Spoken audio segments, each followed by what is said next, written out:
You guys hear me out there or not hear me out there? Or what's going on? How about if I talk louder?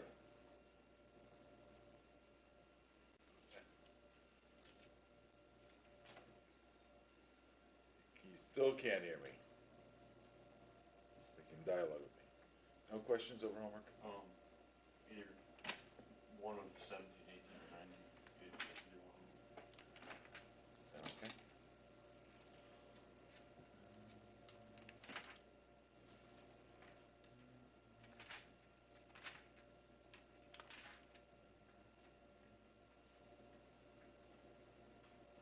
I'll do the even one since you don't have data on that.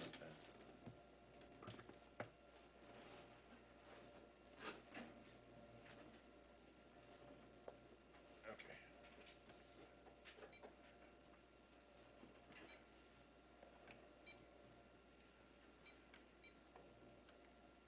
So I was asked to do number 18 here. After an 8 milligram injection of dye, the readings of dye concentration in milligrams per liter at 2-second intervals are shown in the table. Use Simpsons rule to estimate the cardiac output. For Simpsons rule, again, we need to know delta x over, and use delta x over 3. Delta x here is going to be 2. You can see it goes from 0 to 20, and there are 10 intervals. 1, 2, 3, 4, 5, 8, 9.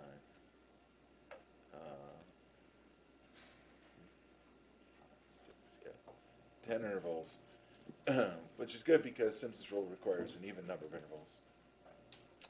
So anyway, we're going to try to use Simpsons rule to approximate the integral that we use to estimate the cardiac outputs. And I did one yesterday involving cardiac output, but I think it's also shown in your text here. Let's see if I can find it here. There we go. Generally, the cardiac output is given by A over the integral from 0 to t of C of t dt, where C is the concentration and A is the amount of dye initially injected. Okay, so I'm going to write that down.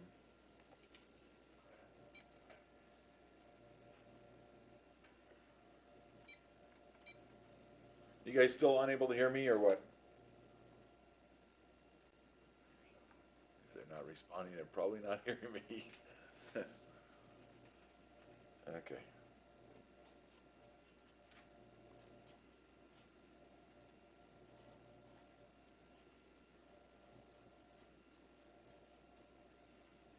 This is the cardiac output.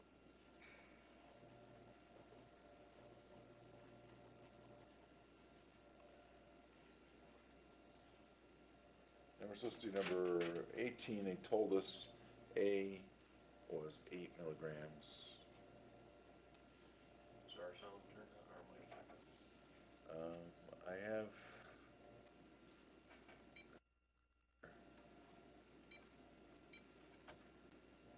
It seems to be. Okay. And then again, the data. So first we're gonna do the estimation. Use Simpsons rule on the integral here. So we're gonna do the integral from 0 to 20 of C of t dt by Simpsons rule is going to be our delta x over 3 times the summation, well, f of x naught plus 4 f of x1, and x of the base c here, huh? C of t naught, try that, t1 plus 2c of t2, and so on, until we get to c of tn minus 2 plus 4c of tn minus 1 plus c of tn.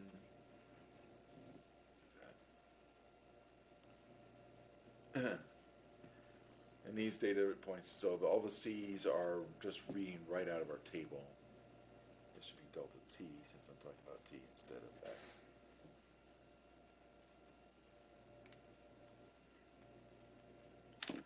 So delta t is 2. So I have 2/3, and then from that table, I'm just going to fill these in here. 0 is the first reading, and then we're going to take 4 times the second reading, which is 2.4, and 2 times the third reading, and so on a 2, 4, 2, 4 alternating series here.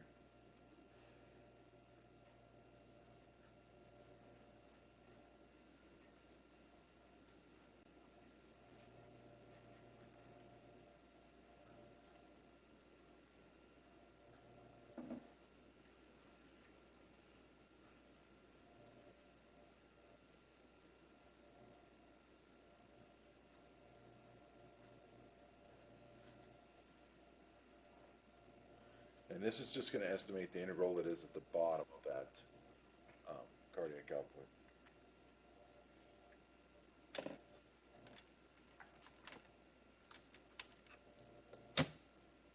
I can do this with my calculator here.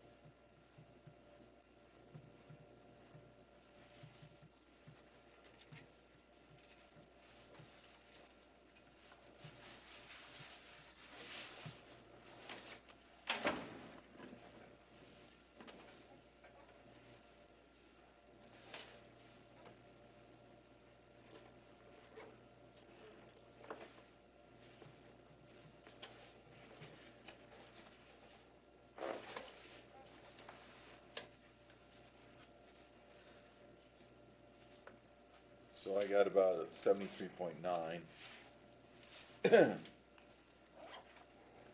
That's the value there. And so F is going to be 8 divided by 73.9, or 8 divided by what my answer was, if I don't want to round off, which is 0.108 approximately.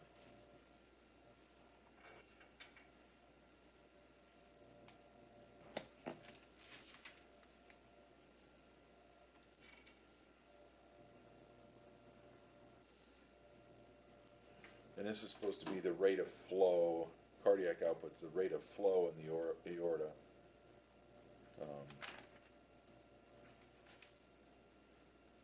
Since that was milligrams per liter, this would be liters per second.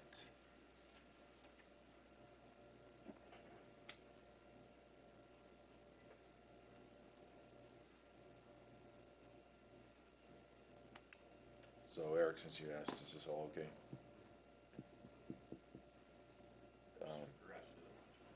What's that? I just forgot the last step. Oh, you did the integral, but then didn't divide by that. 19 is going to be similar, except you're going to get the data off the graph. 17, you're actually going to be given a function to integrate. Is there another one? Can you guys hear me now out there? What did I say? Number 10, the movie, yeah?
Okay, so for number 10, the movie theater's been charging $7.50 per person and selling about 400 tickets on a typical weeknight.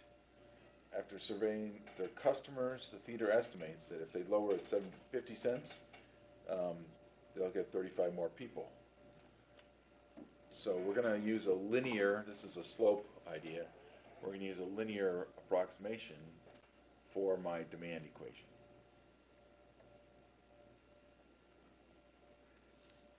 So typically, again, we do price as a function of quantity. So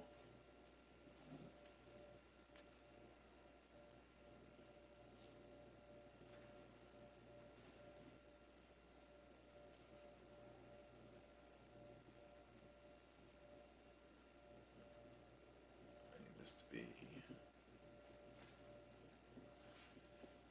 so let's see, 10, 11, 12, I think about $14, $15 over here.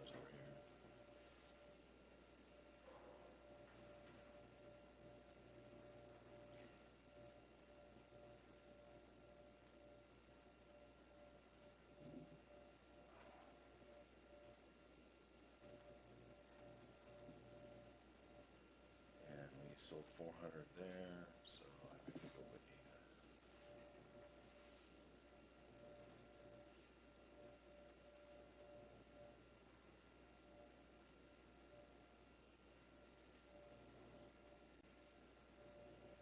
Okay, so at 400, it's 750. If we're going to assume a linear function, every 50 cents I lower it means 35 more customers, and vice versa. If I raise it 50 cents, it's going to mean 35 fewer customers. Since they want the price at $6, how many 50 cents am I going to have to lower at $6? It's going to be 3 times that I lower my price at this rate. So I'm going to have 400 minus 105, which is going to be 295 customers. So it's $6. Oh, plus, sorry. 505. Try that again. I get more customers when I lower the price. 505 customers. It's a little bit more, not much more.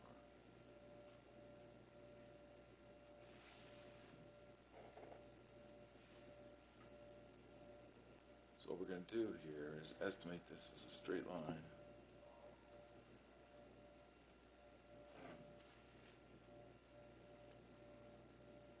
And we're trying to get this as the consumer surplus. What's the area of that? Now, I mentioned it in the class last time that a lot of times in economics class they will use a triangle. And it's because of things like this. They only take 2 data points, so the best estimate of how to fit something through 2 data points is a straight line. So that's what we have here is a straight line. And if this edge is a straight line, then this area is a triangle, and the area of triangle is 1/2 base times height. And I can just about figure out if I can figure out what that price is up there, I could figure out this area without having to do calculus, so to speak. But I can also do some calculus as well. I mean, we can do it the other way too here. So, linear function, my slope, dollars per ticket.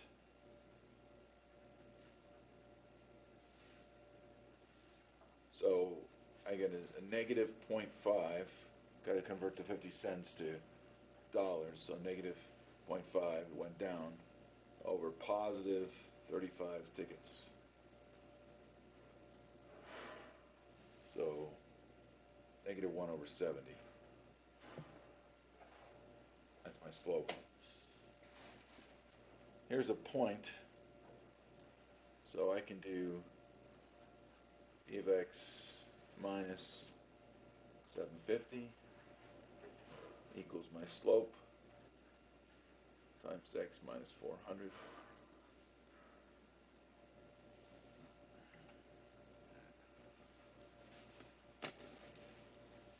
And I can use that to figure out the demand equation. So I can distribute the 1 over 70 here, negative 1 over 70 x plus 400 over 70 is 40 over 7. It's 5 and 5/7.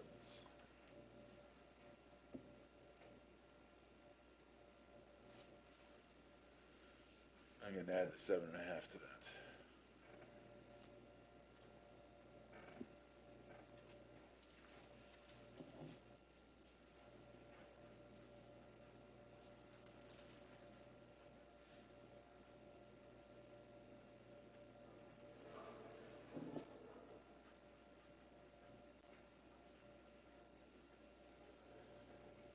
And 7/14 is 17,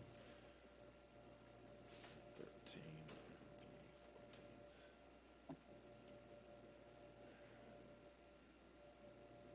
That's what that is.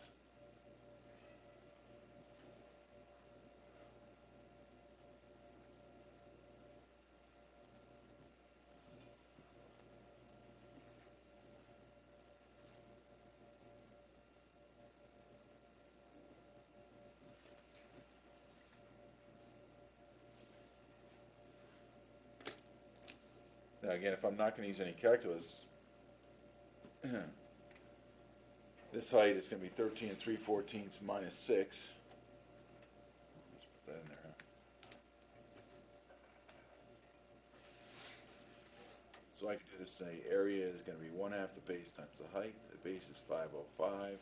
The height is 13 3/14 minus 6. And whatever that comes out to be.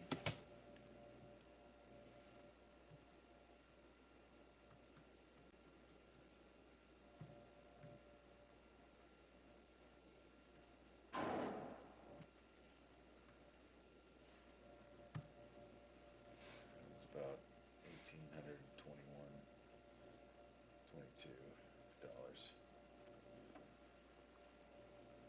Now, let's go back to the calculus if you want to. According to the calculus formula, consumer surplus should equal the integral from 0 to the x value of the price that you're interested in, of p of x minus the price that you're interested in, dx. So it'd be, in this case, the integral from 0 to 505 of, where is it? There it is. 1/70th x plus 13 3/14 minus 6.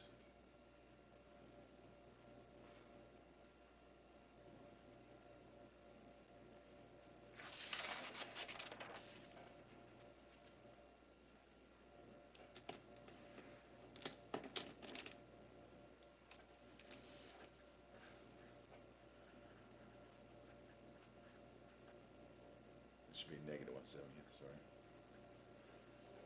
Plus 7 3/14.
So again, the the thing about this question is, and then you might actually see this kind of thing in quite a few of your other classes, is how to make a line. So it's something you actually learn in algebra that you may see in your classes. Is given a slope or a point, or given 2 points, how do you find the equation of the line that goes through?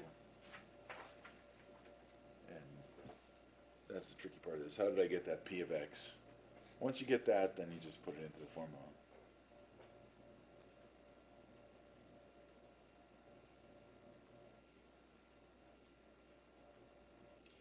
So a little review here. In the demand equation, that 13 and 3/14 means there's somebody that would have paid a little over $13 to go see this movie. Sort of desperate or whatever. They just like to go watch movies. But they only ended up having to pay $6. So that person had an extra a little over $7 in their pocket. That's what's called consumer surplus. And there were several people. Some people were willing to pay $10 and only paid $6, and so on. So this total here represents money that people would have been willing to spend on the movie but didn't have to. So that's why it's called consumer surplus.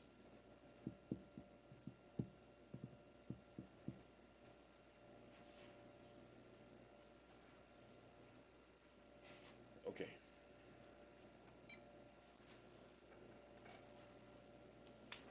Today we're going to talk about probability density functions.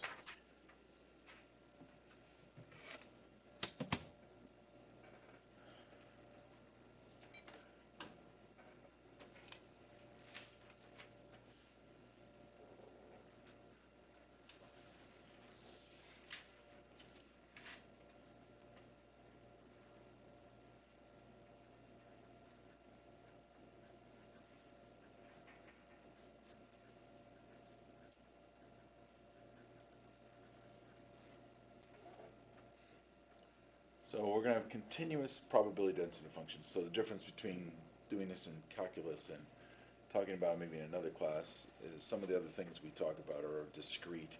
I mean, we can make our continuous function into a discrete function. So what are some probabilities you may have dealt with in your past classes? You might have talked about like the probability of rolling a 7 when you roll 2 dice, or the probability of getting 21 when you draw 2 cards out of the deck of cards, those kind of things. Those are discrete because when you roll a dice, you either get a 1 or a 2 or a 3. There's no chance that you're going to get the square root of 2 or a pi when you're rolling a regular pair of dice. You know, those kind of things. You can't, those numbers don't come up. The numbers in between the whole numbers aren't possible. Same thing with on the face cards. I mean, on the deck of cards. There's no numbers in between the cards. They're only discrete. But there's a lot of things in life that are continuous. Like, when do you think your light bulb's going to go out? Now, it doesn't wait every hour on the hour and then only go out on the hour or on the day. It might go out at any time. So this is more of a continuous type of function. And what's the probability that it's going to go out? We're going to try and figure that kind of idea out. So for probability density functions, we have a couple restrictions. So when you're asked to show that something could be a probability density function, you have to first show that it's always positive, non-negative. You can't have a negative probability. Okay, that's just obvious. Also, it's true that if I integrate the whole function all the way from negative infinity to positive infinity, that comes up to 1.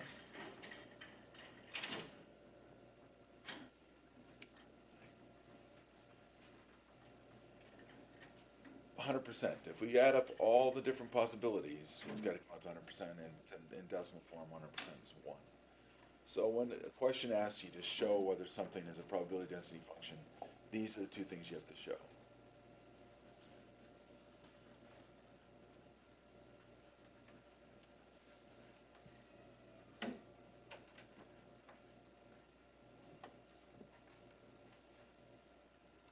Now, once we have a probability density function, the probability of occurring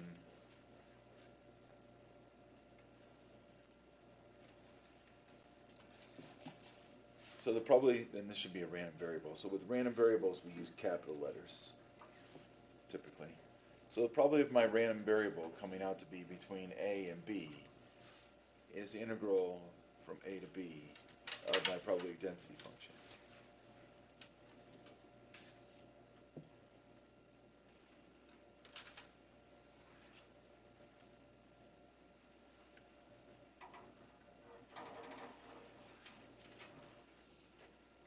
Now you can see then that if I have a continuous probability density function, the probability of any one value is going to be 0 because the probability that my x comes out to be A will be the probability from A where A is on both ends of these. So let me just say real quick here. So what's the probability that A equals x? Will be the probability that A is less than or equal to x, is less than or equal to A. But according to my definition then, that would be the integral from A to A. But when you integrate from A to A, you just get 0. So the probability of any single instant of that being the time is going to be 0. So we typically are talking about intervals instead of single values. And that's what, again, we're talking about a continuous density function, not a discrete one. That's because, like, when you find the antiderivative here, and you know, it's just the fundamental theorem of calculus. that's because there's no area to, like, a line. Yes, exactly. It's because the width, you know, we're taking the limit as dx goes to 0, so there's no area. Exactly right. This, yeah, good. Eric points out, you would probably remember this. This is the area under, if I were to draw this thing,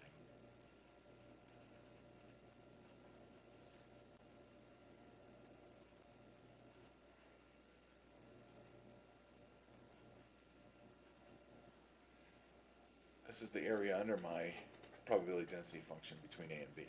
That's what it looks like. And so, as he pointed out, there's no area when you just have a line. A line has no width.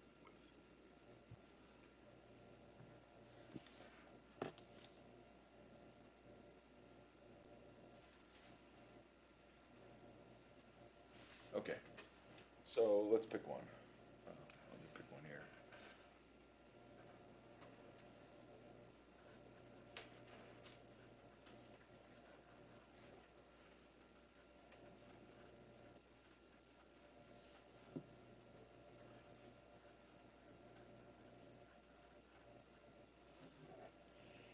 It does make, when you talk about it that way, with the, it makes these, even though I wrote equal signs on these, that's not really relevant because it can't be equal at the end point. So when I do an integral, it won't really matter whether those include the endpoints or not. That's my functions. So I have this function that's 0 everywhere except between x equals 0 and 1, and between x equals 0 and 1, it's given by 3x squared. I want to show that this is a probability to show this could be a probability density function. So first, f of x is always greater than or equal to 0.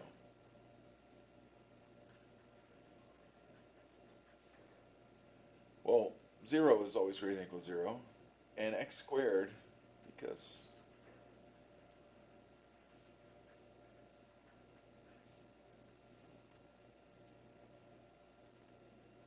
so x squared, since I have this in even power, is always greater than or equal to 0 as well.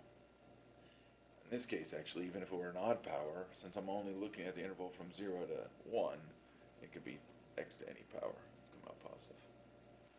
So that's the first thing, is to show that it's positive. The harder thing is to show that the integral from negative infinity to infinity of f of x dx has to equal 1.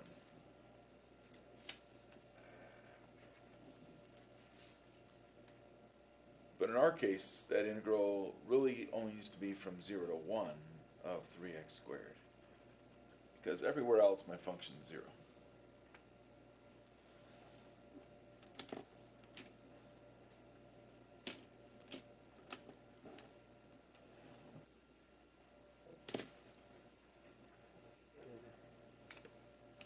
So when I integrate 3x squared, I get x cubed evaluated between x equals 0 and x equals 1, which is 1 cubed minus 0 cubed, which is 1. And that checks out.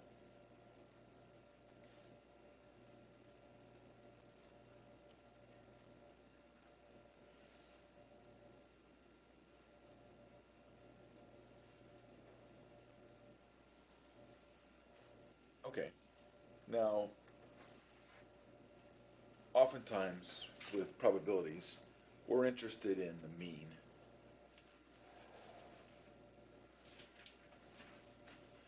Now, the mean is very much like 2 days ago when we talked about the centroid. You guys remember the formula for a centroid?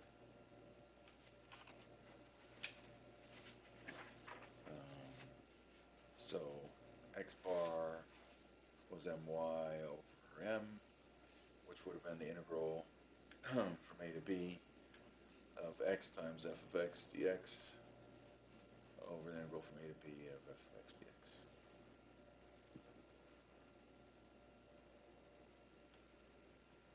You guys remember that from a couple days ago? This is going to be very much like that, but what's going to happen? So in my case here, I could write it this way. My lower limit and my upper limit are infinite though, so it's going to be the negative infinity to infinity of x f of x dx over the integral from negative infinity to infinity of f of x dx. What's this bottom integral work out to be though? We just talked about it. In order for this to actually be a probability density function, what does that integral have to equal? 1. So it drops out. So to find the mean, we just do the top integral.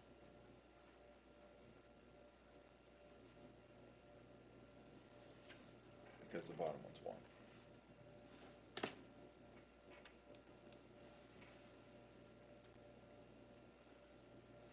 Okay. So in our case, this is going to turn out again, since my function is 0 everywhere except from 0 to 1, I can just do the integral from 0 to 1 of x times 3x squared, which is the integral from 0 to 1 of 3x cubed, which gives me 3x to the 4th over 4, evaluated from 0 to 1, which is 3/4.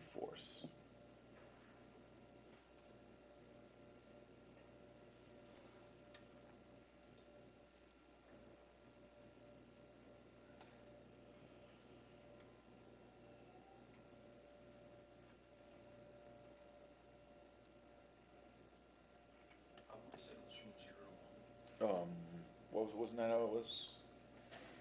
Oh, I'm still doing the same example. oh, Sorry. It's not always from 0 to 1.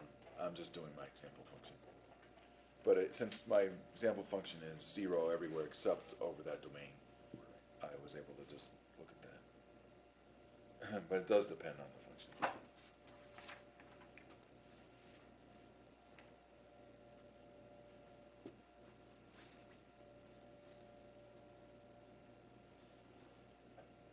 Okay, and then another statistics I might be interested in would be the median. Now the median is where my data is split exactly in half. So if I call the median m, median n, not median, median is, I'll use the letter m. It has to be such that the integral from negative infinity to m of f of x dx equals integral from m to infinity of f of x dx equals 1/2.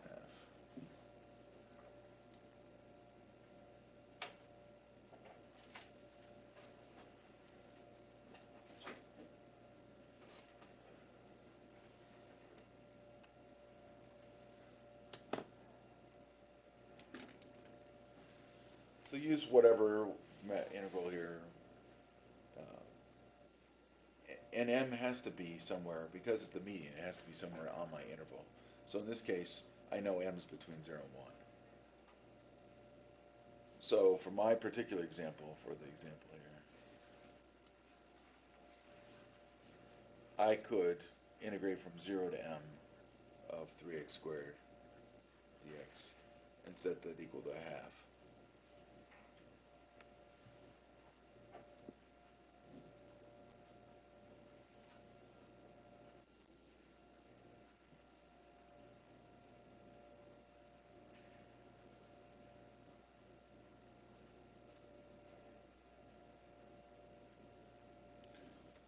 And I get that m should be 1/2 to the 1/3 power, or the cube root of, which is about 0.8.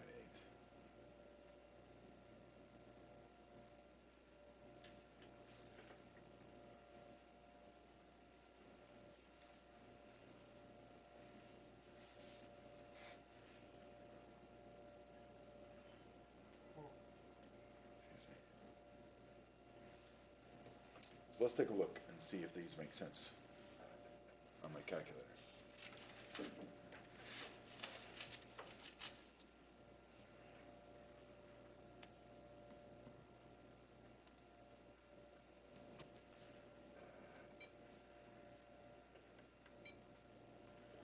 So as my probability density function is 3 times x squared, and my window is only from 0 to 1, but that means my max is going to be something like 3. So 0 to 1 here by 0.2s. Y is going to go 0 to 3. That's good. So I draw my graph. Get this nice parabola. And this bottom right area is the area that I'm talking about for my probability density function. And if I move over here, the first one said the mean was 3/4, which means that, if I can find it here, 3/4.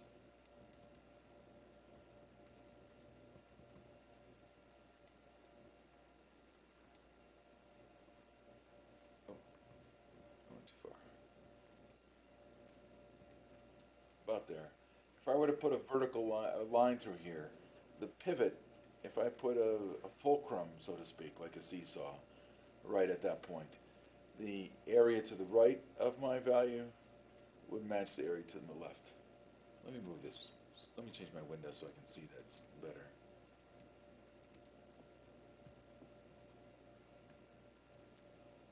I want the axis up a little bit so I can see it even when I'm tracing.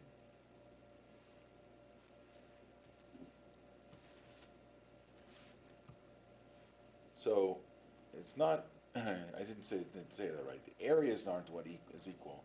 It's the pivot, so that if I were to make a fulcrum, this would balance. The area on the left would balance the area on the right. Not that the areas are equal, because these areas over here, there's some that are quite a bit farther away than some of the area over in the right. So they would have more of an effect on the teeter-totter, so to speak. So with the mean, it doesn't match areas. It matches it so that if I were to put a pivot there, it would be balanced. The median, on the other hand, which is a little bit to the right, was about 0.8.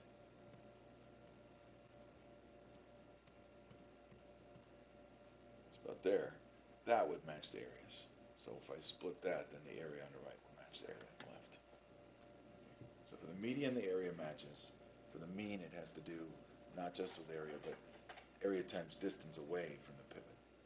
How much spin, just like we talked about with moments before.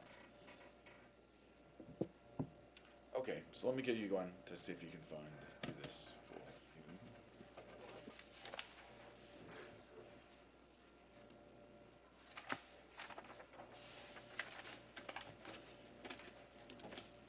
Actually, let me do one more last little thing here.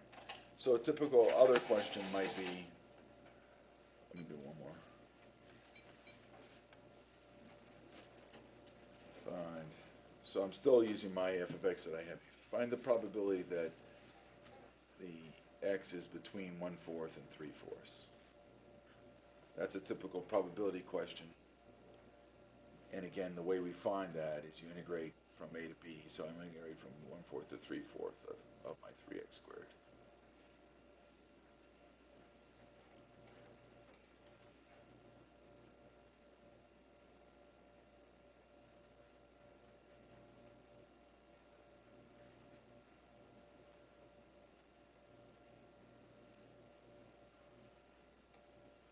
A little less than half.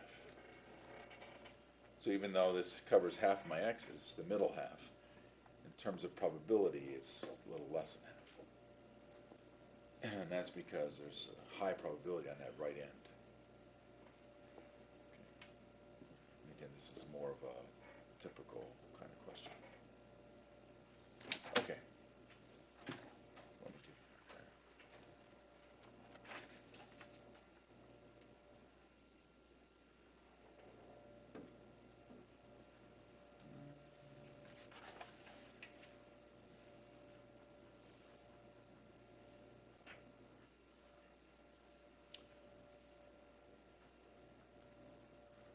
It's a B, lowercase b.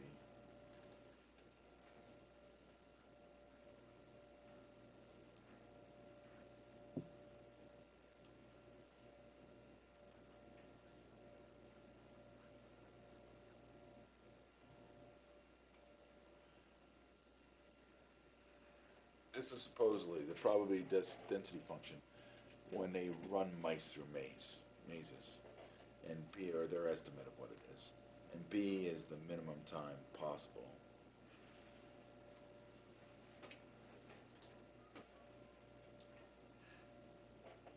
So what I want you to do is show this is a probability density function.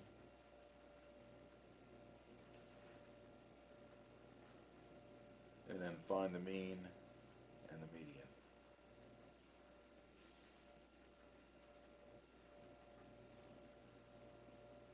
And then find the probability that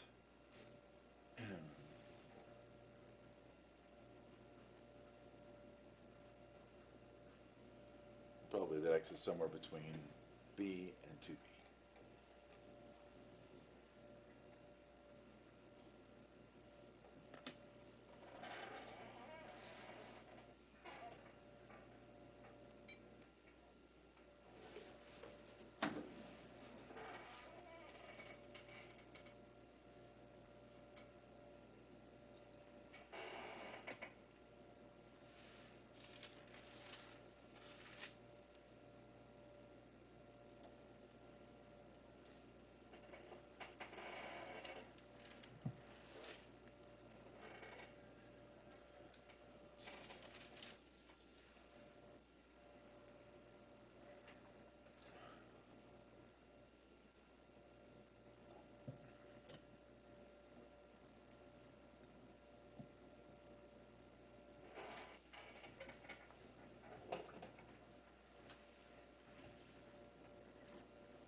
I wrote the function down wrong, which kills it all.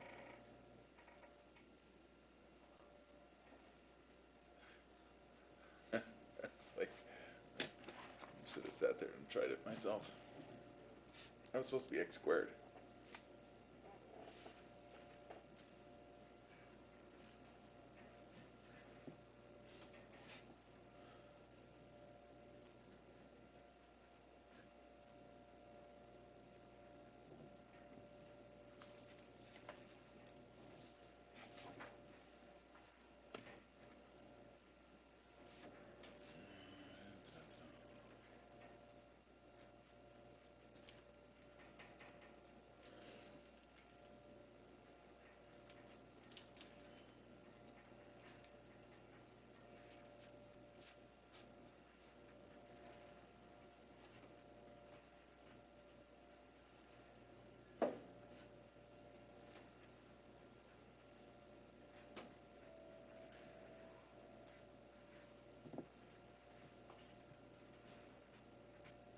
That's better.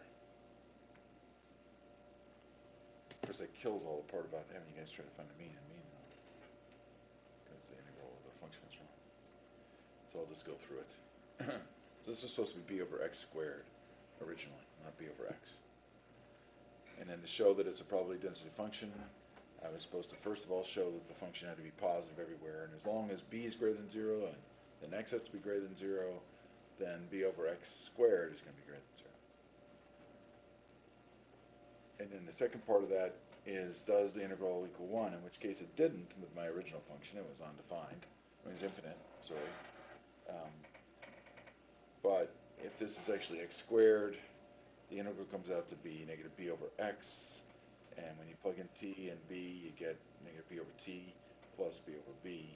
Then you're supposed to take the limit as t goes to infinity, which makes this first fraction go to 0. And you get 1, which checks.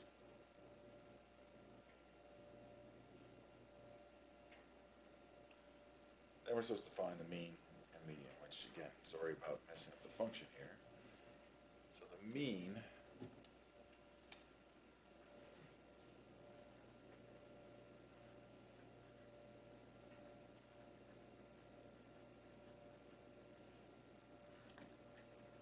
now is going to be x, and again this of x times b over x, but this is from b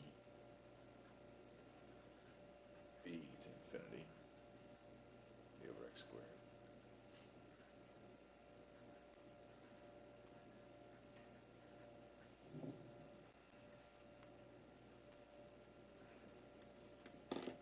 And we did do this integral just a minute ago, and we got infinite.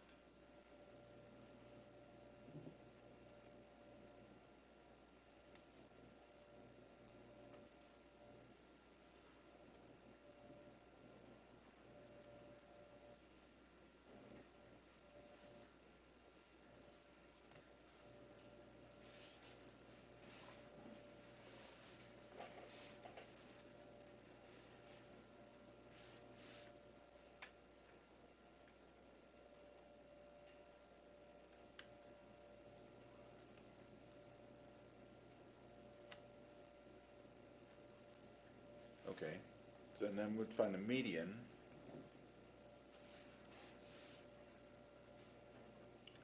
Should be such that the integral from b to m of b over x squared equals 1/2.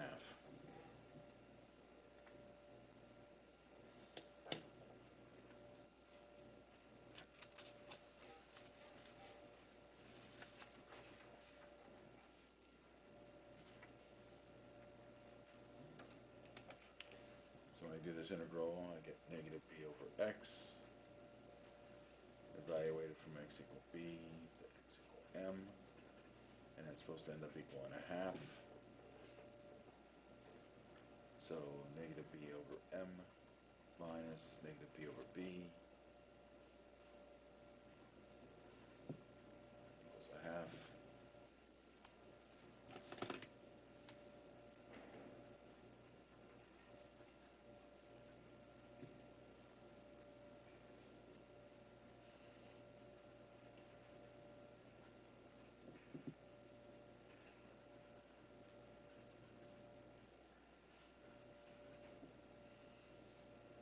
So the median should equal 2b.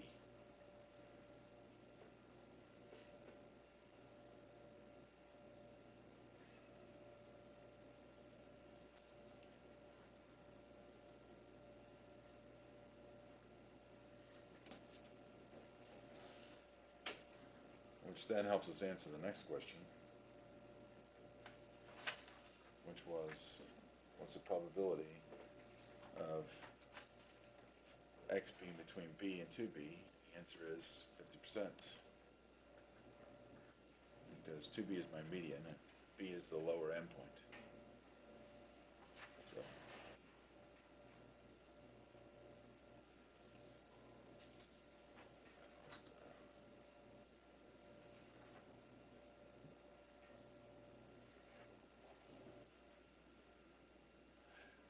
okay. Sorry about giving you a poor function. I just copied it wrong off my notes. One of the functions you're going to have to deal with over the homework is the normal distribution. I'm not going to do too much with it because you are going to be doing something with it, but I want to make sure you see it. It's a given in the text and not in the homework question itself. They're going to assume you go back, but I'll write it down for you anyway. A normal distribution, which is what we have for the typical bell-shaped curve, is given by this.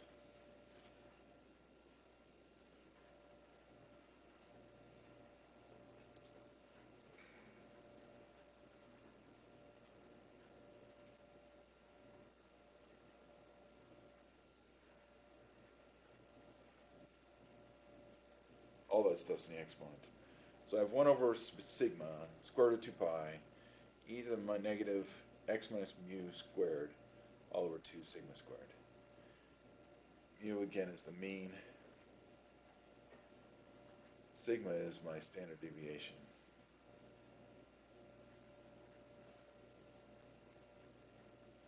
And pi is pi. So these end up being these bell-shaped curves. Very specific probabilities, and I'm not going to talk about it more because some of it's you're supposed to do in the homework.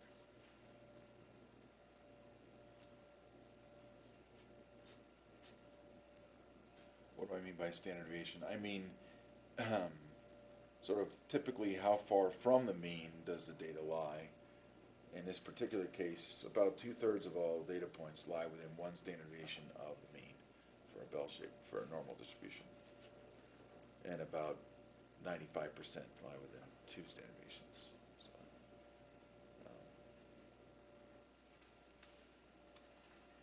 there are a few things that are normally distributed in terms of, well, various different things. But one thing we do know from statistics is that the means of data are normally distributed. So that's often where this comes up. So central limit theorem guarantees that the means are going to come out normally distributed, no matter what the original distribution is. If I make a large enough sample, and say I sample 100, and then I sample another 100, and sample another 100, and I use each of those times I calculate the mean.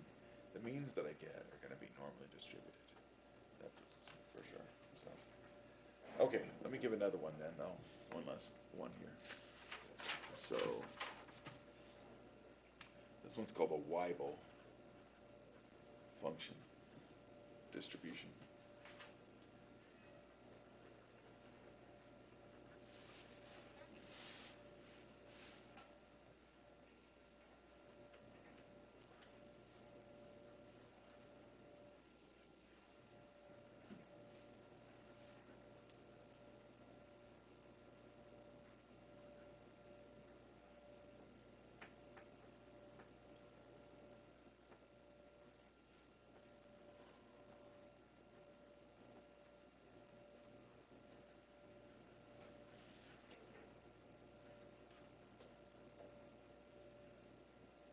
So my variable x has to be positive, has to be non-negative, sorry.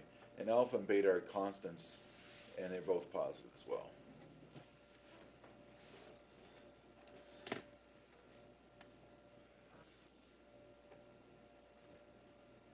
So I'm going to pick in particular, let's choose the beta equal 2 so that my function comes out to be 2 over alpha x e to the minus x squared over alpha.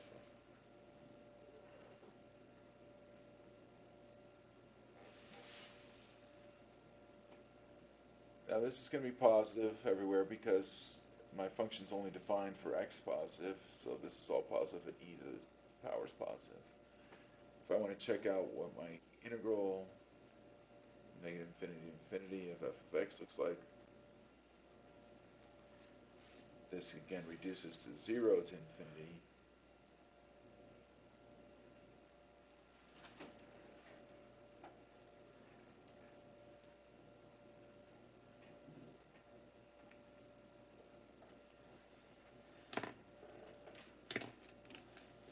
So I have the integral from 0 to infinity of 2 over alpha times x e to the negative x squared over alpha.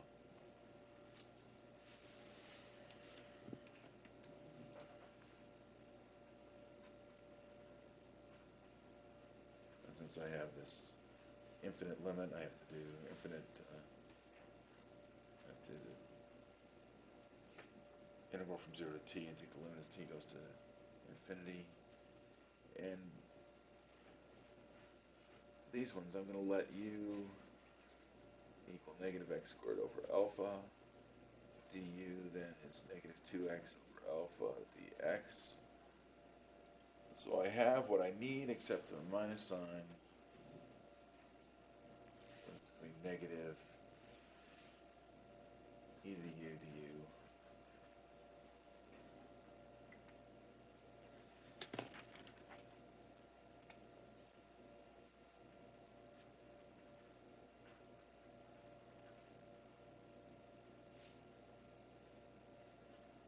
Which gives me negative e to the u. But that's evaluated from x equals 0 to x equal t.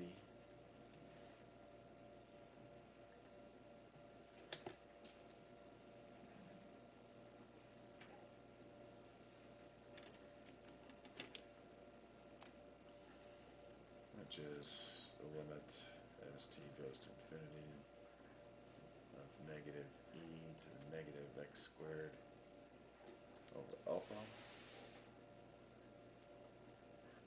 evaluated from x equals 0 to x equal t.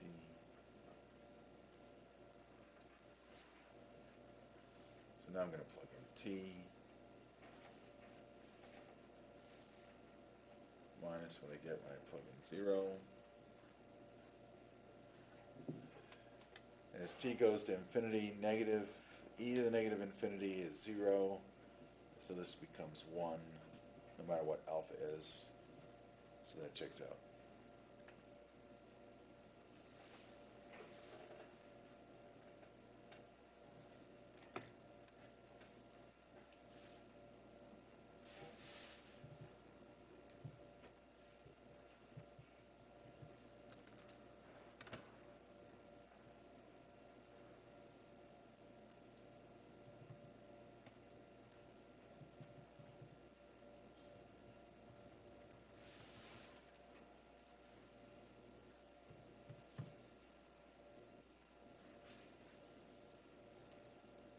Okay. All right, so let's suppose we want to do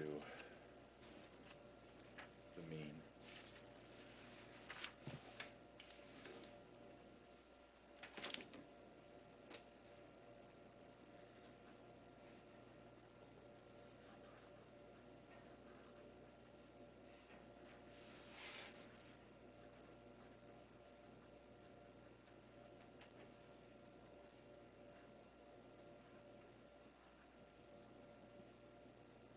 I'm going to stick with beta equal to 2.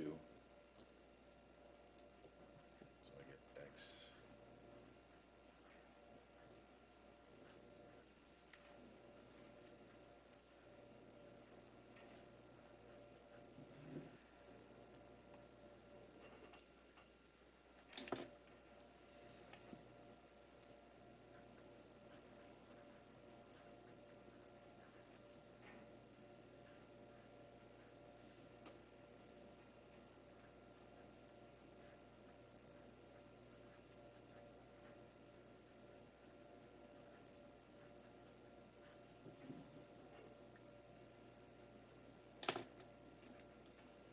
So I have an X there. I put the negative signs in here just because I'm going to do this integral by parts. And I knew that integral we just did.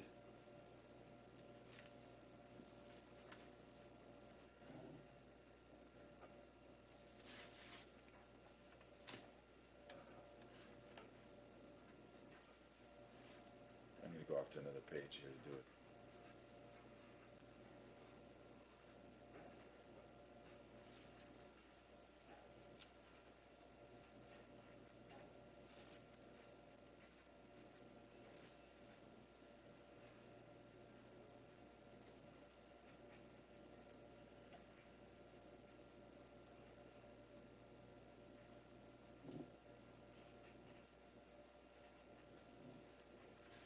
So when I do this by parts, u is going to be my negative x, dv is everything else.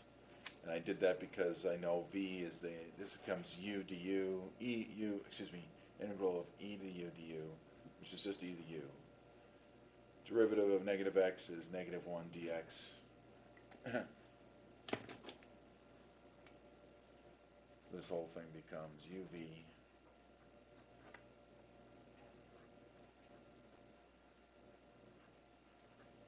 minus the integral of v to u.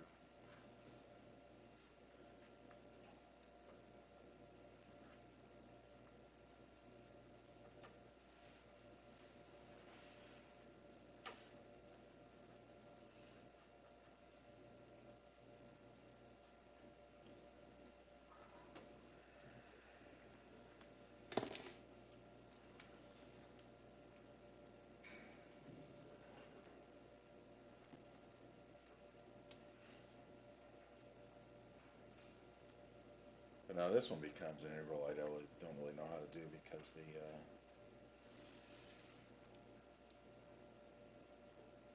because I don't have the derivative there. It's very much like the normal distribution. What is that little thing next to the H? I changed it to a plus sign. I took the minus sign through. There was a negative dx here. Oh, okay. It was negative. And this is a minus uv minus integral v to u. So I had a question. Yeah?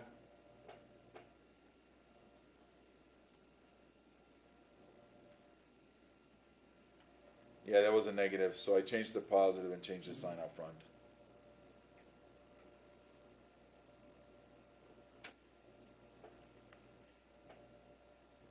So now we have this thing here.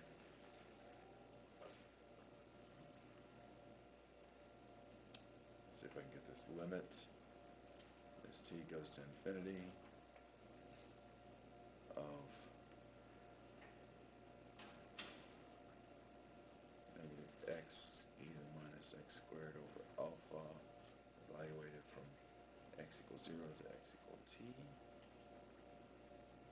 plus, I still haven't done this integral, 0 to t e to the minus x squared over alpha dx.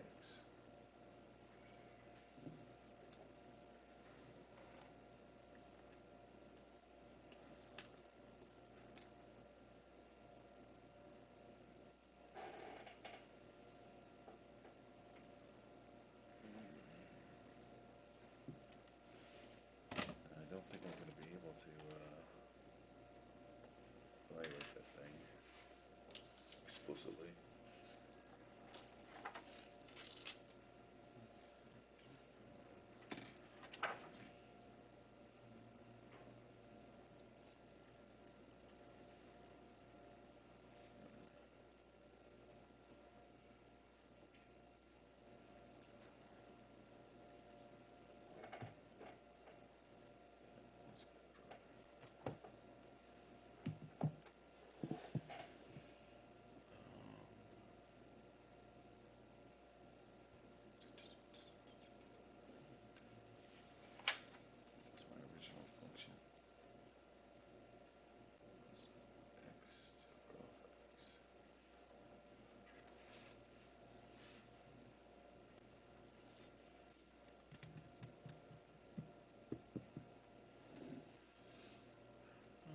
it's going to be okay. When I plug in t, that's going to go to 0, and then minus yk when I plug in 0. It's still going to be 0, so it's really going to come down to this thing.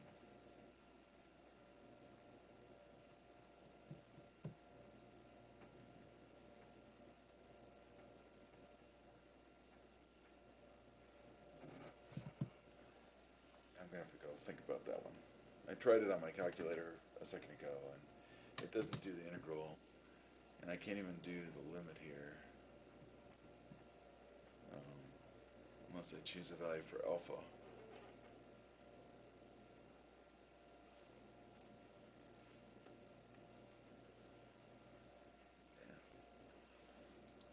Anyway, sorry, that's 2 in a row, kind of flopped up.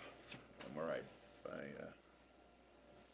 gave you the wrong function, and then one where I can't divide with the integral the way I want to. But today's the last day before break, so I thought I'd give you guys a break today, actually, and stop there. So, again, I want you to be able to, given the function you can work with, show me it's a probably distributive function, find a mean and median, and find some probability, like that one I could possibly do, or you integrate from A to B, something like that. Okay.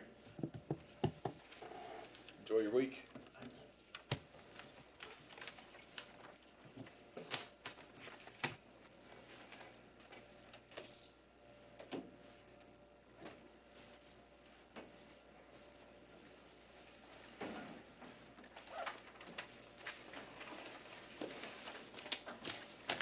Should have done a gamma function.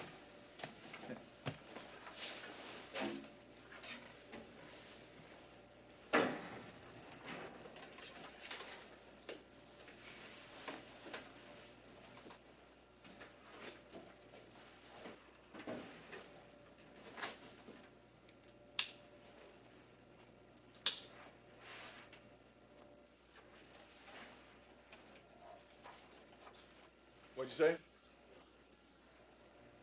Oh, thank you. You guys too.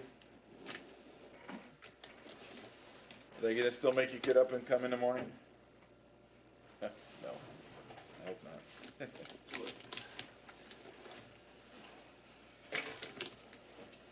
You don't have to call them back.